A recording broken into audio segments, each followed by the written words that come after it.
Yes, good evening, and I'm Charlie Butler here with James Woodworth. And today we're going to discuss Trump and the Epstein files, the new ticket reselling laws, a bit on Salford news, just local news, and then the second half of the show we're going to discuss Scotland, bit on Wales, bit on Ireland, and are England finally going to win an Ashes series in Australia? All of that to come. But to start with, we're going to start with Trump and the whole fiasco around the Epstein files. So there's obviously huge political news from America this week relating to the Jeffrey Epstein files. After weeks of resistance, Donald Trump has now signed for the release of all remaining files held by the Justice Department. The House of Representatives has voted in favour of a bill ordering the US Justice Department to release all files it holds on the late convicted sex offender Jeffrey Epstein, who we all know.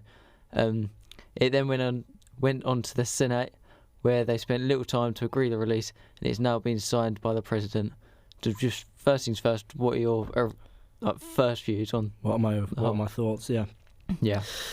Well, I have to say, I think, Charlie, this is going to be the Watergate of our generation, really. Yeah. And the way that Watergate panned out back in the 1970s, when Richard Nixon was forced to resign the presidency, I'm not saying that's how it's going to end, but the way it is building up and the way it's built up.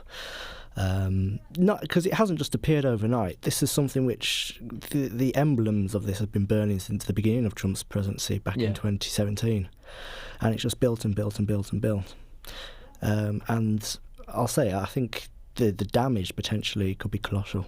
Yeah. I mean, do you not think though that Trump's almost too stubborn to resign as president of the USA based on this?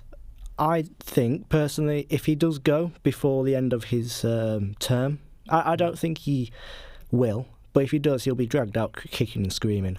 He's not going to leave the Oval Office. Yeah, he won't go easy. No, he won't. He won't. Then, if he were to leave, what would happen next, do you reckon?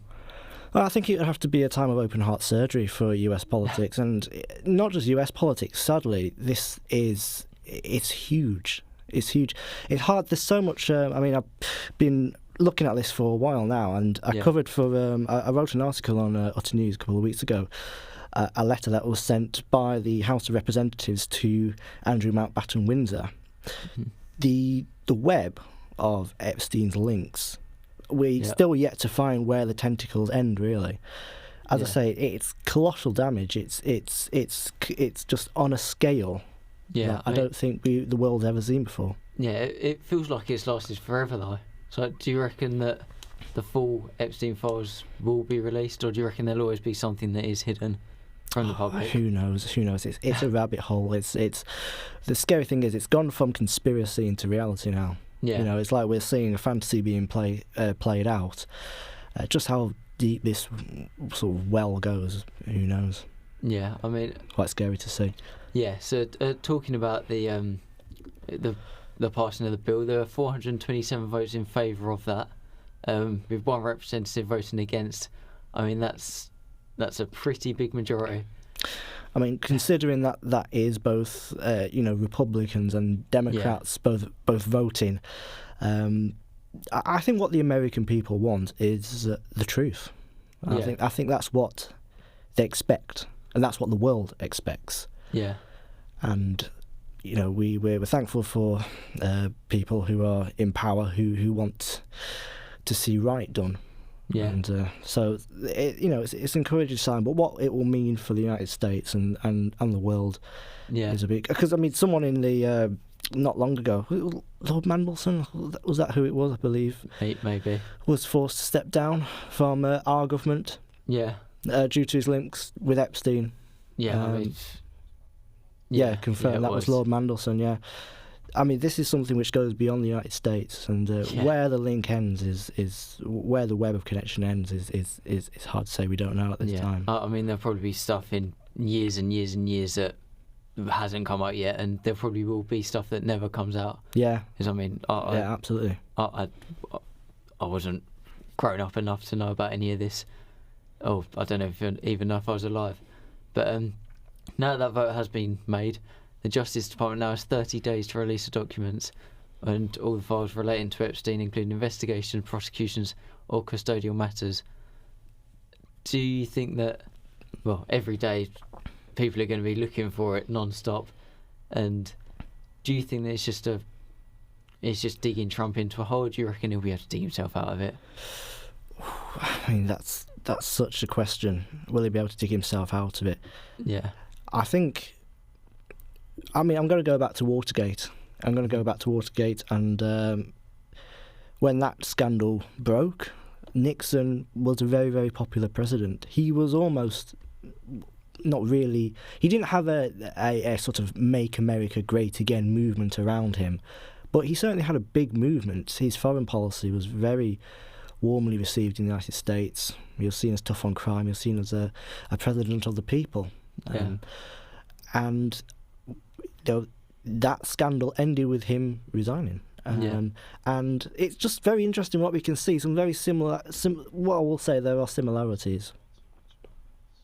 I mean, the same way that Trump was... the same way, that Nixon said that he was happy to be investigated and welcomed the investigation. It's the same way Trump is sort of saying the same thing, giving the same messages. But no, we'll have to wait and see. We'll have to see how this pans out. Yeah, if Trump does get forced out, do you think that America, there'll just be riots again? Because, I mean, you saw it last time when Trump wasn't the president. It's too hard.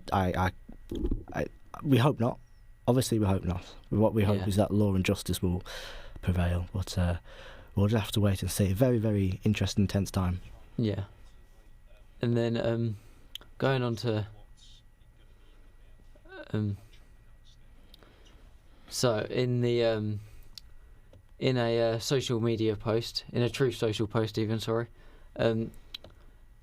I believe, I'm not sure who said it, but there was Trump has said that I've just signed the bill to release the Epstein files, and obviously the Justice Department has 30 days to release that. There'll be all files relating to Ghislaine Maxwell. There'll be flight logs, travel records, individuals named or referenced in connection with Epstein's criminal activities, which we all know what they are, entities with known or alleged ties to Epstein, all communications concerning the destruction, deletion, alteration, misplacement or concealment of files related to Epstein, documentation of Epstein's detention or death, and that's just to say a few. There's an absolute ton that needs to come out. Again, what are your thoughts on that? Well, I read so here 20,000 pages of emails and documents released, and I'd say there may be more to come. It's just such a mass scale, isn't it? Yeah. It's huge, and newsrooms around the world are going to be pouring into this. They're going to be absolutely diving in and seeing what they can get out of it. It's an ongoing investigation, and as I say, we may never actually know the full extent, but I believe we'll find out a good amount, and it goes all the way back, doesn't it? 1990s. So it seems to be when Epstein burst on the political scene. I know he was a banker before then and a teacher, but that's what, 40 years worth of documents and emails and letters to pour through, and acquaintances to pour through. Some people aren't alive anymore who he would have mingled with. So there are obviously some secrets which would have been taken to people's graves, but I believe that the truth will come out, or a large amount of it will come out. Yeah, as well. But I think we'll know about it when it does come out. It'll be everywhere. I think we will. Yeah, absolutely. It'll be all we see for a couple of days.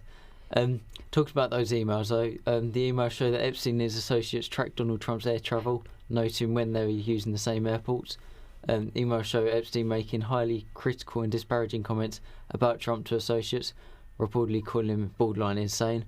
And then one email exchange included a claim that Trump knew about the girls, as he asked Ghislaine Maxwell to stop an allegation that the White House denies and whose context remains unclear.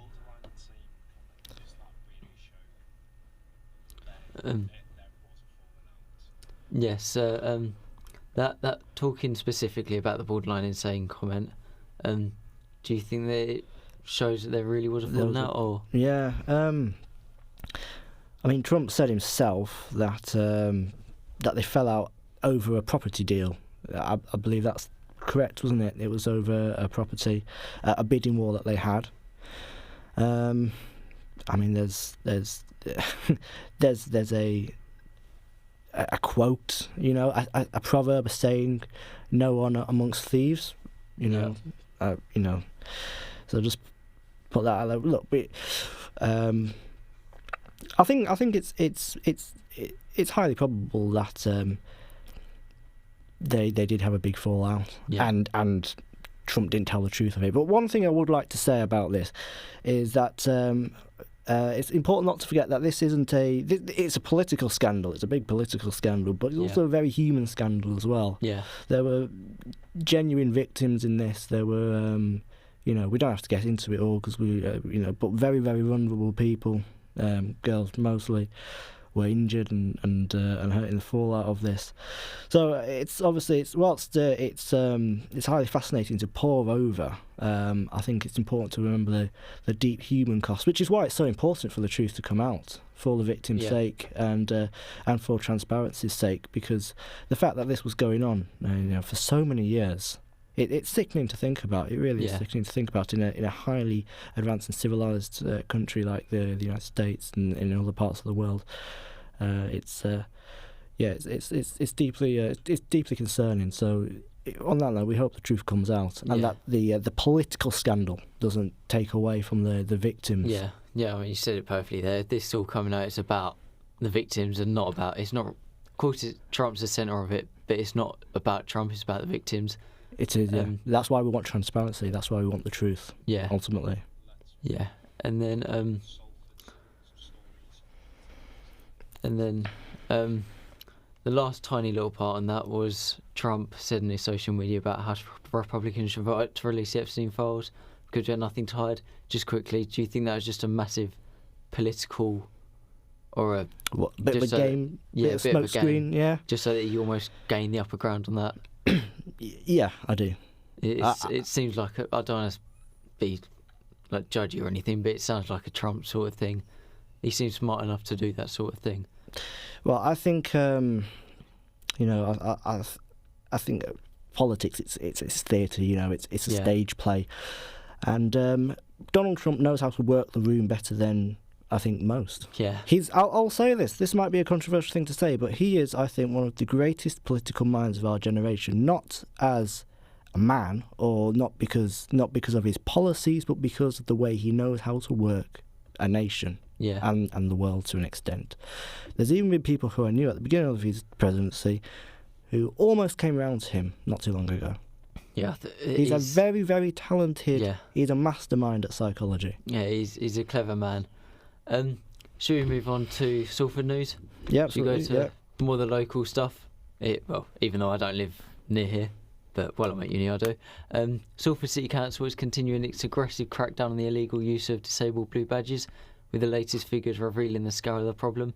This initiative aims to reclaim parking spaces for those who genuinely need them, but it's uncovered some shocking cases of fraud, including one person caught using a deceased relative badge, which, I mean, that's disgusting.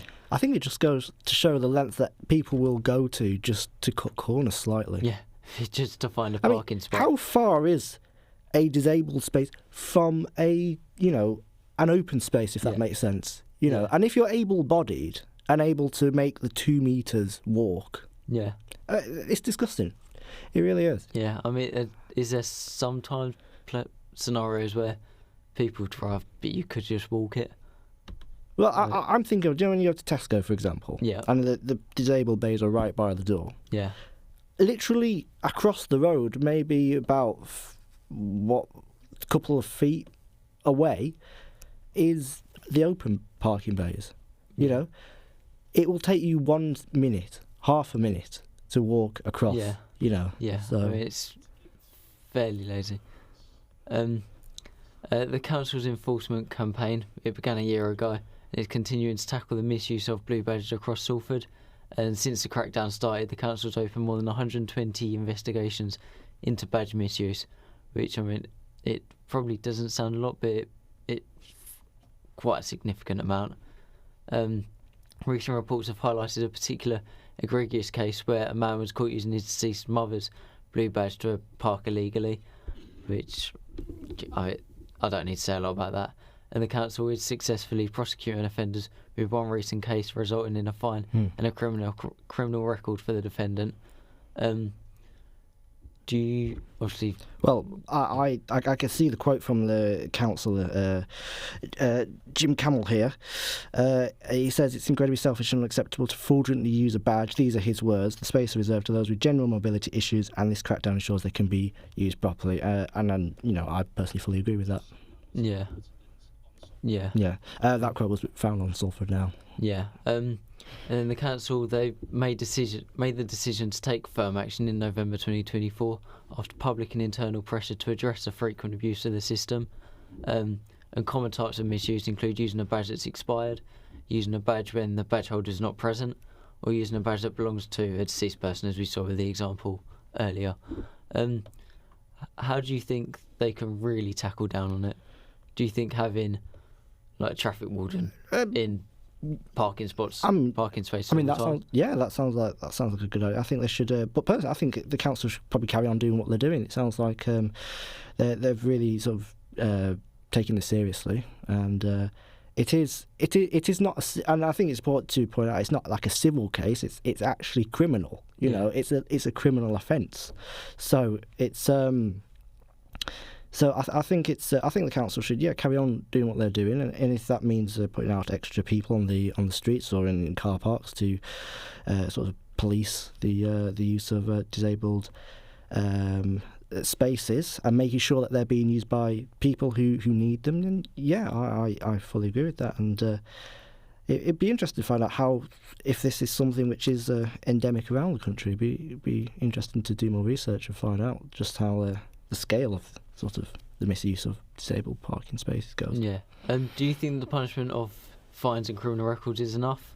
Yeah, I do. Yeah, I do. I think it's important because I think most of the time punishment should be something which can be used as rehabilitation, rather than sort of really punitive. And that sounds like to me it does match the crime. What is it? A fine and what was the other one? It was just a criminal record. Criminal record, having it on your record. Yeah. I would agree. I think that's enough having it on your record is enough. I think to warn other people, put other people off doing. So what about some people who say, "Oh yeah, I didn't realise it expired." What do you do about that? Because there will be some scenarios where people genuinely don't realise it's expired. Some people will just use it as a lazy excuse. Yeah. Do you think it's just if it's expired, then it's your own fault? Mistakes happen. Noticing? Well, no, because it will go through the. I assume it will go through the magistrates, and it'll be heard by them, or there'll be a way to appeal the decision. So look, we hope that our laws across the country are enforced with common sense. If someone's made an innocent mistake, then obviously it's a mistake. Yeah. But if it's willful, and if people are doing it willfully and repeatedly, then absolutely a fine and being on your record. That sounds reasonable to me. Yeah. Okay. So moving on to positive news, because so far it's been fairly negative. Been a bit of a downer, hasn't it? The community of Swinton is celebrating a new investment in youth and sport. Work has now begun on converting an unused area in Victoria Park into a brand new full-size, free-to-use basketball court. This is part of the child-friendly Salford programme, and it highlights the soaring popularity of the sport among young people in the city. I mean, I'm a sports person myself. I quite like that. I don't know where exactly Swinton is because I'm not from around here, but any changes in this sort of scenario is good. I mean, I think that sounds like a wonderful idea. Obviously, anything that invests in youth and sport in the community is obviously something which is very positive. I don't know Salford well, so I don't know what kind of sort of area Swinton is. But that sounds like a very positive and community-friendly initiative being done by the council there. Yeah, and in a world where mental health is obviously a lot bigger now, I think stuff like that is important, albeit maybe only one court. Oh, yeah, it absolutely. Makes a big difference, especially to local kids and everything. Absolutely, absolutely. So going on to the whole of the UK, we've gone to the whole of America. just zoned in on part of England, now to the whole of the UK. There's been a major victory for concert goers this week, as the government is set to announce a landmark crackdown on ticket resale sites. The proposed law is a direct response to years of fan frustration and high-profile pressure from artists. It's expected to deliver a simple, powerful message to the secondary market, and that is to no more profiting from reselling tickets. Yeah, no, that is a really good victory, because last year the chaos with the Oasis, tour reunion. I myself was looking at see if I could get any resale tickets for that. They'd gone up by double the face value of those tickets there. No, I think it's really good, and because I saw in the government made a press release yesterday, in which they outlined their plan to tackle it. And one thing which they did emphasise was the use of some AI automated software, which scalpers are using basically, or touters are using, to resell en masse, to double it. So it is a industrial sort of complex. There is a whole industry based around it, which people are benefiting off. And so I think it's I welcome, and I think a lot of people across the country will welcome the news crackdown on ticket reselling. Yeah, I believe it doesn't cover all live events, though, does it? Is it? No. I saw it yesterday that football events that it's not doing it with, and teams like from around here, Man City, Man U. I'd say Man City are probably, well, Man City fans probably the main sufferers from reselling tickets, because it goes in like ridiculous money to hundreds, which for a football ticket is ridiculous. Yeah, that was disappointing news, really, because football is such a it's our national game, isn't it? And it's our national pastime, and I think that's one thing that people were hoping maybe to see the prices coming down. But on the whole, for live events, it's great to see. And if you don't mind, can I just say the quote from the Culture Secretary, Lisa Nandy, said, "For too long, ticket touts have ripped off fans using bots to snap up batches of tickets and resell them. Our new proposal will shut down tout rackets and make world-class music, comedy, theatre and sport more affordable for everyone," which is what we want, really. Yeah, the main, major platforms for reselling tickets is Viagogo and StubHub, and they obviously fiercely oppose a change. Well, why wouldn't they? Get some money. A spokesperson for StubHub has said that, or StubHub's apologies, with a price cap on regulated marketplaces, ticket transactions will move to black markets.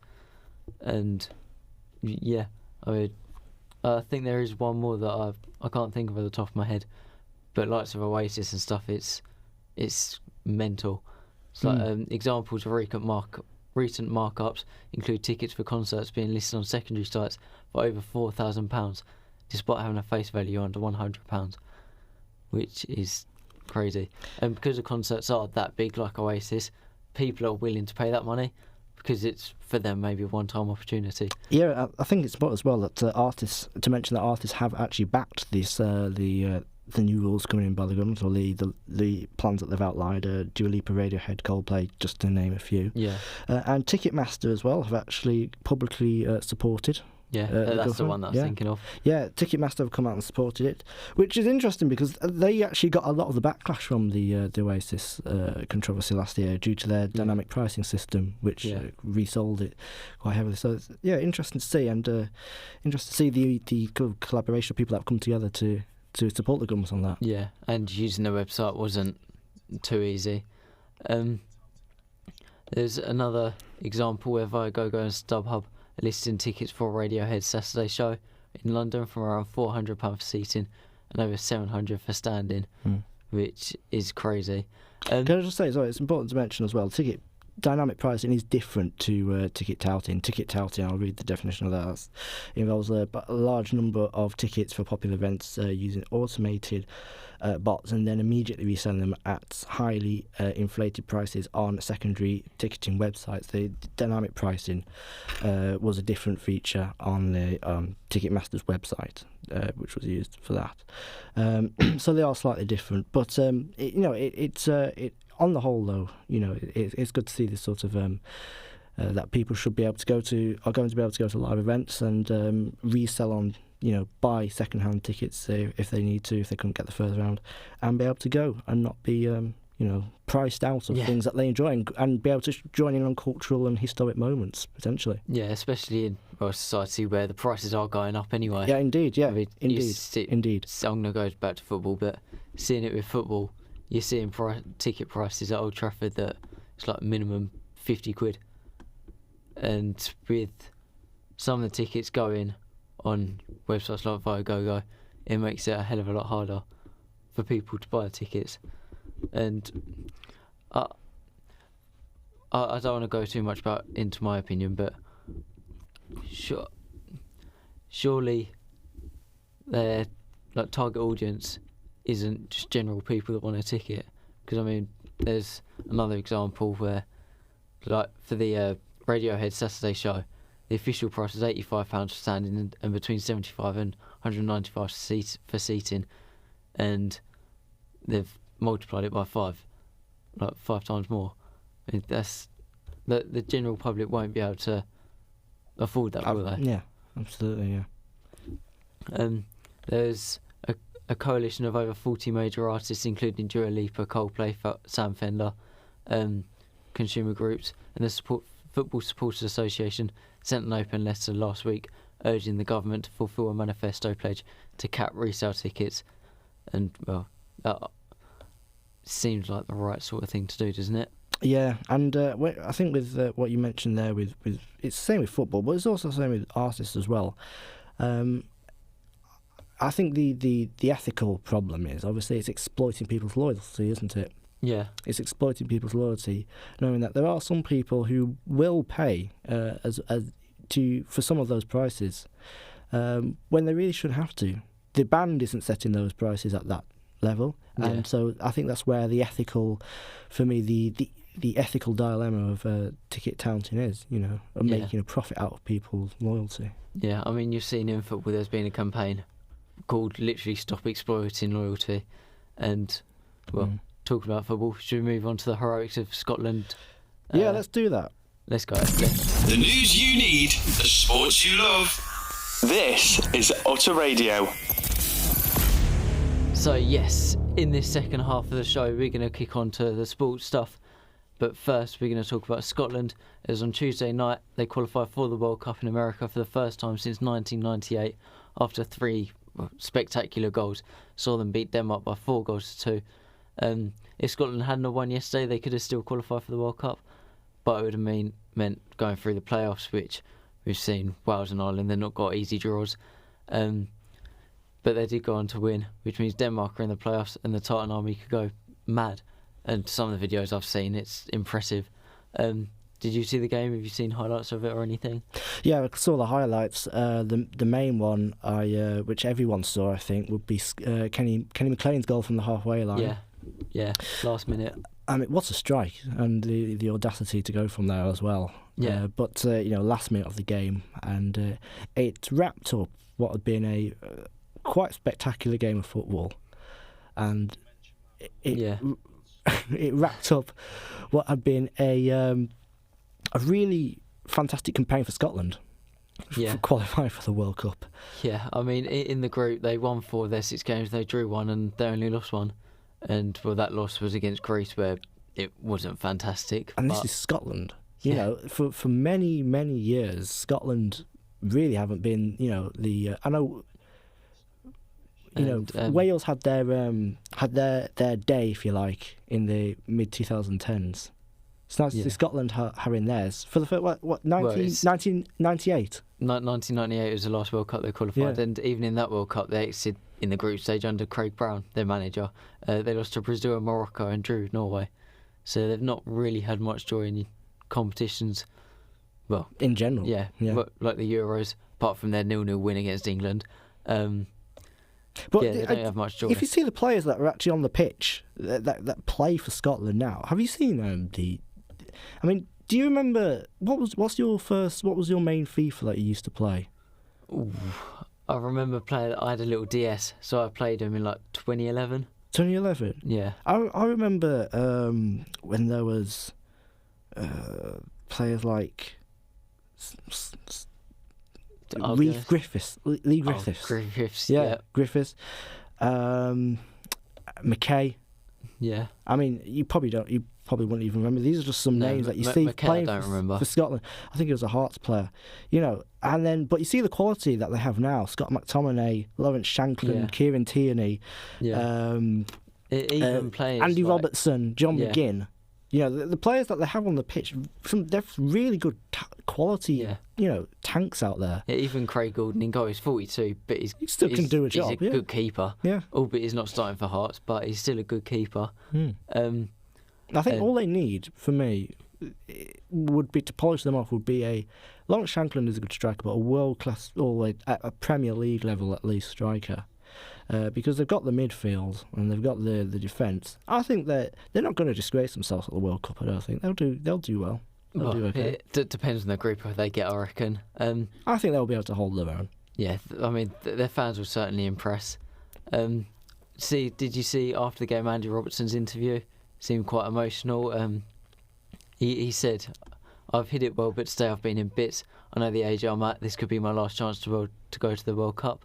I believe he's 32 now. And then he also added, "I couldn't get my mate Diogo Jota out of my head today. We spoke so much about going to the World Cup because he missed the last one in Portugal, and I did with Scotland. I know he'll be smiling over me today." Obviously, for those that aren't aware, in the summer, Diogo Jota, who was Andy Robertson's teammate at Liverpool, died in a tragic car crash in Portugal. It's a good little touch from Andy Robertson, and good for him to talk about it so openly as well. Yeah, no, it's a nice little tribute there from Andy Robertson, his old teammate. I actually saw Diogo Jota play once down my way at Wolverhampton. Yeah, when he was there. He's a player that Liverpool could have done with now, really. Yeah, he was a quality player. Always popped up with something. And the one last little debate that's almost stemmed and grown today and yesterday. Harvey Barnes, he's not ruled out playing or being called up for Scotland after they've qualified for the World Cup, despite playing for England once. Do you think that's convenient timing to come out? Well, I know the interview was yesterday, but do you reckon he knows what he's doing with that? Yeah, absolutely. No, for me, if he's represented England, then he's an England player. Yeah, he's an England player. Yeah, I mean, if you were Scottish, would you take him? Of course. If I were Stevie Clarke, of course I'd take him. Yeah, he's a quality player. Yeah. He's a good player. And it'd improve the team, wouldn't you? Yeah, well, of course. And like I said, with forwards that I was mentioning before, I know probably strikers aren't exactly. There aren't like too many out and out strikers around these days. But Harvey Barnes can certainly play along the forward line and contribute to that attack. So yeah, I'd take him. Yeah, but I don't think he should be allowed to. If there's rules that allow him to go to Scotland and he does, I think they need to. That loophole should be closed.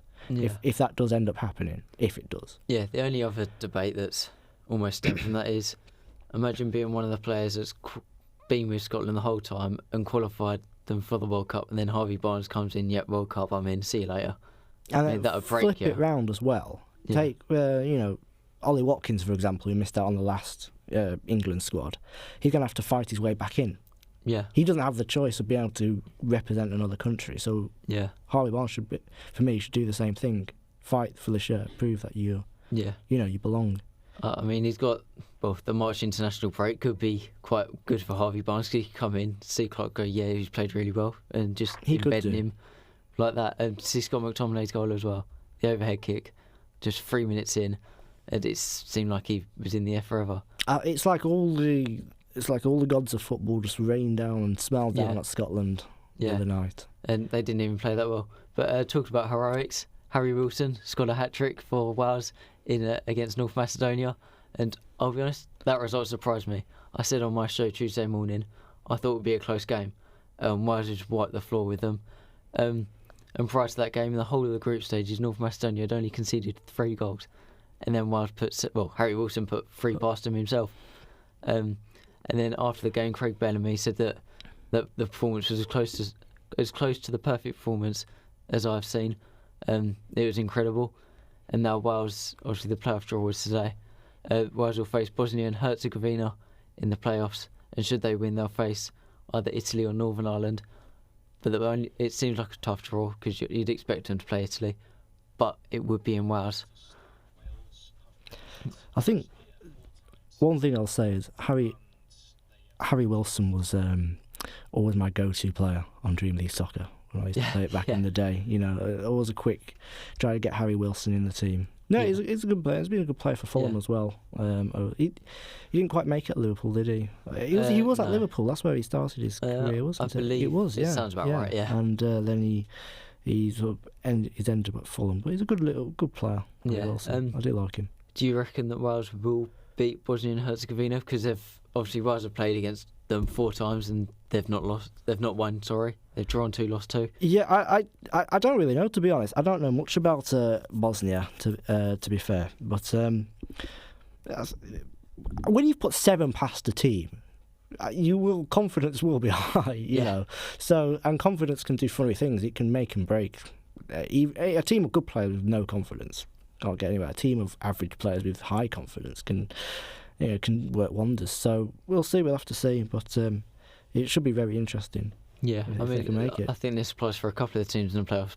But it's almost like they need the playoffs to be this week and not in March, just because they've got the momentum. They need to carry it through. It'd be brilliant if all the home nation sides could get to the World Cup.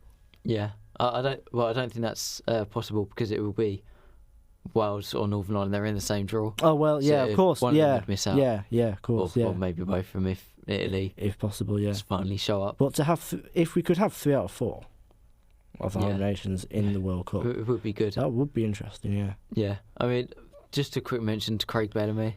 Obviously, it's his first managerial job, and he's won 8 over 16 games as manager. He's almost changed the whole culture around the Wales national team. He's playing with an almost no fear mentality. They want to play quick football, no matter who they play.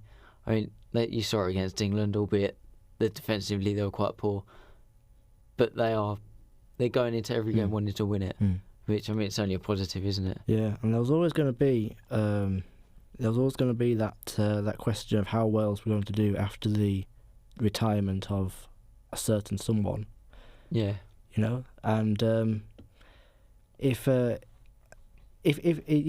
Bellamy, as it seems, he's got them playing as a team. I mean, won 8 of his 16, drawing 4, losing 4. That's a very, very good start. Yeah, for Wales as well. For Wales, it's not like the Netherlands or something. No, yeah, and that's a very, very respectable stat. And I was a bit surprised actually to see that. But if he's got them playing as a team, if he's got a way of playing and all the players are buying into it, I mean, that's all you want as a manager, isn't it? To get the players together, confident and all buying into a way of playing. That works wonders for a team which maybe don't have any superstars. But if you've got them all together as a group, that's where the magic happens, if you like. Yeah. When everyone buys into your belief as a manager. Yeah, I mean, I've heard people say that he's had a complete personality shift as well, moving from player to manager, because as a player apparently he was like quite angry, quite feisty, and transition to manager has seen him become more calm and more laid back, more almost responsible, if you know what I mean by that. Was it Newcastle that he played for many years? I believe he did play for Newcastle at some point. Yeah, he played for Man City as well. Man City. He was a fiery player, Craig Bellamy. A stern, a sort of tough player. Yeah, very in a player. good way though, because I mean, footballers, you have to be tough, especially back then. Back in the 2000s, early 2000s, he was playing in, wasn't it? Yeah, and I believe early 2010s early as well. 2000s, yeah. Football did look very different. If you watched a clip of football back then, you had Joey Barton absolutely slamming into tackles. Yeah. And obviously, what's his name? And Tony Pulis with his slope ball. Yeah. Yeah. Well, long throws. You see that today now. But but sometimes players go into management and there's. I'm not saying that Craig Bellamy was a poor player, because he wasn't. He was a very good player. But sometimes you see players who didn't have the best careers have the best managerial careers. Yeah. And so it doesn't surprise me that he may have played one way. And he probably looked at his managers, because his managers would have encouraged him to play the way they did. And he probably took the best from his old managers and thought, right, what can I do to improve that? And so it's probably led to a change of his maybe philosophy, in as a manager. Yeah, and he worked under Vincent Kompany at Burnley. He was his assistant, so he's probably learnt a fair bit from Vincent Kompany, who's now doing unbelievable stuff at Bayern Munich. That would have had a massive effect on him. Playing with Vincent Kompany. Because I remember when Vince Cubby would play with Burnley in the Premier League. Yeah. He did some lovely stuff with Burnley in the Championship. Didn't quite work out for him in the Premier League. Yeah. But he stuck to his guns, though, and they went down, I think, honourably, because they carried on trying to play the way that they did. And he's reaping the rewards at Bayern now, obviously, with better players. Yeah. And I mean, he's got Harry Kane playing like a superstar, absolute world beater. Yeah. So, yeah, that's interesting there. Interesting to know. Talking about success stories, we'll move on to Ireland, who also had a dramatic end to their group stage campaigns. They won their last 2 games against all the odds against Portugal and then Hungary away to qualify for the playoffs. Yeah. Troyes Parrott scored 5 goals in that period, well, all 5 goals in that period. Scored both against Portugal and then a hat-trick away at Hungary, which included a team of supporters like Kirkes. And one of those goals was a last-minute winner to see him finish second in the group, leapfrogging Hungary into the playoffs. And well, now they'll face Czech Republic, which, I mean, it's not an easy draw at all. They'll face Czech Republic, and should they beat them, they'll face either Denmark or North Macedonia in the final to qualify for that World Cup next year in America. I mean, that's one of the most surprising games, I think, of the playoff campaign in Europe, at least. Right, who did Parrott used to play for? Was it Spurs? It was Tottenham, yeah. He plays at AZ Alkmaar now, and he's scored 13 goals for them this season. 13 goals. 18 in all competitions, which he's gone under the radar before Ireland, I think. No, that's good. That's from Ireland again. I mean, another side who you see them play, and you see their name in the group stages and whatever for qualifiers, and you don't always hold out the biggest expectations for them, do you? I think we think of Ireland being more of a rugby country. Yeah, you don't see them being as... Well, I mean, they're not as good as England at football. No, that's subjective. They don't have as good of players, but no, they've developed into a tough, a good unit. Yeah, that's how I describe them, and Wales as well. Actually, a good unit sides. They don't have one standout player. I think I could only name Parrott and Adam Eder. He still plays for them, doesn't he? Adam Eder. I don't know if he was in the last one, but I couldn't name off the top of my head any other Irish players. I think I just think their squad has got a lot better over time. They've got. I don't think he was in the squad, but Evan Ferguson. Everyone thought that he would be doing what Troy Parrott has done. Yes. But I'm not sure if he was in the squad. Yeah. But they have Kelleher in goal, who that long ball last minute of the game, and they've won the seconds. And Troy Parrott, I saw the photo of he could not have stretched anymore. He had his toes literally like that much. Yeah, it's a brilliant save. I was actually seeing some Liverpool fans have been been moaning a bit that they sold him. They would have saying they'd like to kept him. Yeah, not necessarily as their first goalkeeper, first choice, but to have him on the bench. But I think that's a bit unfair to him because he proved himself at Liverpool. Yeah, he's won his first team game time, and he's getting that at Brentford, and he's doing well with them. And so he should be. He should be a first choice Premier League keeper because he's that quality. Yeah, Ireland also have like Jake O'Brien from Everton, who's a good defender. I mean, you can't be bad if you're playing in the Premier League for Everton and doing all right. Does Coleman still play for them? Seamus Coleman? I'm sure he was in the squad in somewhere or another, or in and around them. I'm not sure if he was called up. But yeah, Ireland, that game against Portugal with Ronaldo getting it sent off, I think that surprised everyone. I didn't know if Ronaldo got sent off. He got sent off. I didn't know that, yeah. For elbowing. How long do you think Ronaldo has left at the in professional football? Well, he said himself that this will be his last World Cup. So I reckon he'll have 2 more years max. Yeah. I think he'll want to get to 1,000 goals, and then he might. Yeah, and then he's going to hang up the boot. Yeah. I mean, you never know. He might score that 1,000th goal in the World Cup. I mean, he's been an incredible athlete, and he is an incredible athlete, and he probably has the body fitness of the average 31, 32-year-old player. Yeah. But I mean, he's the same age as Wayne Rooney. Yeah. I mean, Wayne Rooney was an incredible athlete, but you wouldn't look at him and go, oh yeah, they're the same age. You want to be starting Rooney in a World Cup? Yeah. No, not at the age that he is now. No. I think he'd say that himself. We talked about Wayne Rooney, an England player. Should we move on to England cricket and the Ashes that starts at 2:20 tomorrow morning? England, they're hoping to finally turn the tables in Australia, where they've not won a test, let alone a series, since 2011. In the 3 series played in Australia since since they last won. England lost 5-0, 4-0 and 4-0. And so do you think we'll see anything different tomorrow well, some people have said it's the biggest test for Bazball. Right, this is what I think. I don't like cricket. But yep. So my opinion is absolutely worthless with cricket. But no, it will be a huge test for them, because it's like I said, in any sport, the psychology of sport, when confidence is low, when you've lost 1, 2, 3 games in a row, confidence will be on the floor for anyone. So it's and it falls on the captain's responsibility, obviously, to pick his team up and get the team going again. And we'll have to see. I mean, Ben Stokes has been obviously a great leader and a great player for England over the years, and there's other ones in there. And it's about having to get that mojo back again, isn't it? And fight their way out of the sort of malaise that's come over England cricket in the last of late. Just to discuss what Bazball actually is, Brendan McCullum, he's one of the people involved in England. His nickname is Baz, and then obviously the ball refers to their style of play, which, I mean, it is something that you've not really seen.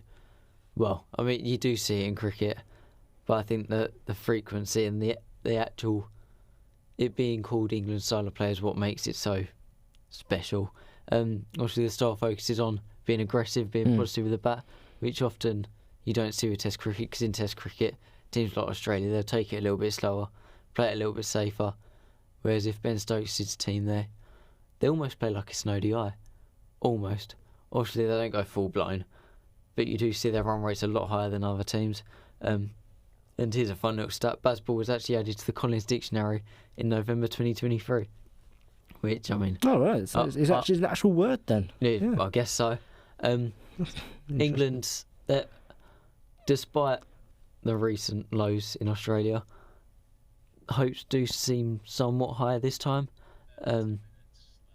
Looking at England's squad, I'm just going to run through all the names. You've got Ben Duckett, Zach Crawley, who are a good opening pair. Better than, well, the fans will say better than Burns last time, where he got bowled out first ball by Mitchell Starc. You got Ollie Pope, Harry Brook, Joe Root, who will he finally hit that 100 in Australia? We'll find out. Hopefully he does. You got Ben Stokes, Jamie Smith, Gus Atkinson, Mark Wood, Bryden Cast, Jofra Archer, and Shoaib Bashir. Yeah, some big names in there. Yeah, who've been, as I say, great players for England over the years. Yeah, I mean, you don't need to know cricket to know some of the names like Ben Stokes. No, call it Jeffrey Archer, Ollie Pope, Joe Root. I mean, if you listen to 5 Live, you'll pick up these names anyway. Yeah, but it was certainly one to listen in for and keep updated on. See how they get on. I mean, what do you think? Just your opinion. Like, how do you see it? Yeah. England's lineup, I think they're getting it right. They've obviously gone for an all-pace bowling lineup, we think, with Gus Atkinson, Mark Wood, Bryden Cast, Jofra Archer. It's one of the quickest that England have had in a long, long time. Obviously, Jofra Archer and Mark Wood are two of the quickest, most aggressive bowlers in, well, obviously for England at the moment, but in England's history. There is a bit of hope for England as well, because Australia, they're without two of the big three bowlers that they have. Obviously, Pat Cummins is injured with a back injury. He'll be out for the first test. And then, what's his name? Josh Hazlewood. He's out as well with a hamstring injury. Which leaves only Mitchell Starc has the big three left. Let's just go through the Australia squad. You've got Usman Khawaja, who is an opening batter, with Jake Weatherald, who, I'll be honest, I've never seen him play. That's a new name to me. You've got Marnus Labuschagne, Steve Smith, who destroys England all the time. I remember, I think it was the last one in Australia, where he was 120 runs every time. It was ridiculous. I mean, this stat here, he's averaged 56.01 against England and 59.7 in Australia across his whole career, which is very impressive. Yeah, he'd be captain as well. Yeah, he's captain while Pat Cummins is out, And then you've got Travis Head, Cameron Green, Alex Carey, who was centre stage with that controversial moment last time in the Ashes with Johnny Bairstow. Mitchell Starc, Nathan Lyon, who is a spin bowler, not pace, Brendan Doggett and Scott Boland. Just to clarify for those that don't know, the reason that England and Australia, they're going for more spin is because the pitches in Australia in comparison to England, they're a lot quicker. The ball bounces a bit more, so obviously going for pace. Hopefully catch the batters off guard a little bit. Sense, yeah. Have you heard of this Steve Smith and Monty Panesar whole dispute thing that's come out the last couple of days? That's been quite a fun one. Yeah, I mean, it's interesting, isn't it? It goes back to referencing Panesar's Celebrity Mastermind appearance, where he only got 1 out of 6 correct in general knowledge, but 6 correct on the subject specialist round. And Monty Panesar replied saying that he'd made mistakes on the quiz show, but Steve Smith had given him his cricket made his on a cricket field. Yes, so I mean, it's they call it the sandpaper saga. Yeah, that refers to 2018 where Australia and Steve Smith, they were caught cheating during a game. So obviously England are using that. And there was actually a song that England fans have made up called Same Old Australia Always Cheating. And I think Steve Smith got banned for about a year because of that. Sandpaper Gate. Yeah, so that's the sandpaper saga, yeah. But this whole thing started because Panesar said... Is that where he was like rubbing... Was it the ball? Yeah, with a bit of sandpaper that was in his pocket. Yeah, in his pocket, yeah. Yeah, I do remember that, actually, I mean, in today's world, you've got about 50 cameras that are going to be on. You're never going to get away with it. But yeah, it all started with Panesar saying how he believes Steve Smith should still feel guilty about the whole saga, which was 7 years ago. And he wanted England to use it as ammunition. And obviously Steve Smith bit back about Celebrity Mastermind and all of that. I don't think I'd do any better than what Panesar did. My general knowledge isn't fantastic. You got 1 out of 6 correct questions right. Yeah, I'll be lucky to get 1. And then just a little fun spin on it. I've seen fans on X, Twitter, whatever you want to call it, they call for the English media to ask Steve Smith whenever he does a press conference, just to ask him questions from Mastermind, just as a bit of fun. I mean, I quite enjoy watching that. See how many Steve Smith gets right. He got 1 right. Yeah, he got 1. That's something. And then he got 6 in the specialist subject round, which, I mean, that's expected. I don't know what the specialist subject round was. I'm guessing it might have been cricket. If it was, then yeah, you'd expect him to get 6 out of 6. And if it was on Sandpaper Gate or Sandpaper Saga, then you'd expect him to get... How much did he get right? Was it... he got 1 out of 6 on the... on the specialist round. Oh, he got 6 out of 6. Yeah, top marks. Yes, it's a good score. But yeah, that test, it kicks off tomorrow UK time at 2:20 in the morning. I'm going to get up for it. I'm going to set the alarm for 2:15. Obviously, coverage starts at 1:30, but I'm going to set the alarm for 2:15. I'm going to wake up. Hopefully, I remember that it is actually the Ashes that I've woken up for and I'm not setting an alarm by mistake. Because I know that I will probably set an alarm for 2:15, wake up, go, why have I set this? And then I'm going back to sleep. Hopefully, that doesn't happen. But I mean, I want to see the first ball. In the last 2 Ashes in 2023, it was the first ball Zach Crawley hit Australia for 4, and then it was Rory Burns who was out first ball. Mitchell Starc bowled him, hit the stumps. Rory Burns, he stepped across too much. That's probably some analysis that Australia had done, and a full ball hit the stumps, bang, and England from there just fell apart. But I mean, in England last time it was 2-2. I think England should have won that, but Australia got lucky with the one of the days being rained off. Australia haven't they haven't lost. This is incredible stats. They have not won. England have not won let alone a series since 2011 in Australia. That is. In Australia. Yeah. The last Ashes that England won was 2015, which I'll be honest, at that point I wasn't that interested in 10 years ago. It was 10 years ago that they last won in England. I didn't realise it was that long ago. Yeah, which it's a long time. Well, I might not be awake to listen to it, but I'll certainly be dreaming of an England win. Yeah, it'll still be on when you wake up if that's like 7 in the morning. I think it'll probably go on until about 10. Tomorrow morning. Yeah, tomorrow morning, yeah. So, but when I do wake up, it will still be on. So I will probably go back to sleep halfway through.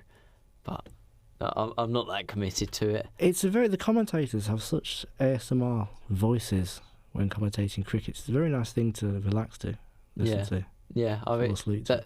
that they do always get the cricket coverage right as well. I mean, you've seen like Nasser Hussain. I don't think he's actually on the lineup for TNT Sports, but I mean, they normally get the cricket spot on. But going back to the whole Bazball thing, this is, I think, a really good test for it. You got Australian pitches, their pitches are actually bigger as well. So obviously, where England like to hit for 6 or 4 more often, there's a greater risk especially the sixes, because if you mistime it slightly, and someone's standing on the boundary, that they're gonna catch her. We'll be seeing if a faster, more aggressive style will match a faster pitch. You know, whether England can sort of I want to say outspeed, but that's not a word. But, use that to their advantage. Use the speed of the ball to their advantage. You know. Yeah, I mean, England's squad. I mean, I think Stuart Broad said that since 2010, this is England's best lineup and Australia's worst lineup. So, he did also say that Australia are still favourites, as they would be, it being in Australia. But I don't think that. I think England will at least win a match. They will at least win a test. Maybe not the whole thing. I think my prediction was 3-2 either way.